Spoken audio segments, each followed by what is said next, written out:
Gribat es jums pateikšu, kāpēc valdība tik ļoti negrib samazināt to akcijas tai degvielai. 620 miljonus eiro pagājušo gadu valdība savāca akcijas nodoklī no visiem nodokļu maksātājiem. 620 miljoni eiro. Tas ir aptuveni 4% no visa Latvijas valsts gandrīz 16 miljardu budžeta. Tagad viņi saka, ka viņi samazināšot pa 6 centiem. Kas ir 6 centi?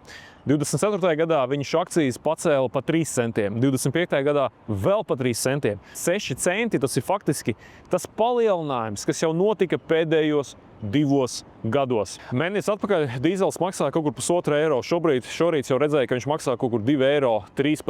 Izdarot vienkārši aprēķinus, var saprast to, ka samazināt tā, lai vispār neciestu tas Latvijas valsts budžets, var mierīgi pa 11 centiem. Bet ņemot vērā, ka mēs tūlīt sagaidīsim lielo inflācijas vilni, kad cenas sāks kāpt pilnīgi visam, un tas vēl būs papildus PVN, kas tiks iekasēts valsts budžetā, es domāju, ka var samazināt mierīgi par 20, varbūt pat 30 centiem šo visu akcijas nodokli, kas arī būs jau diezgan jūtams atvieglojums daudziem cilvēkiem.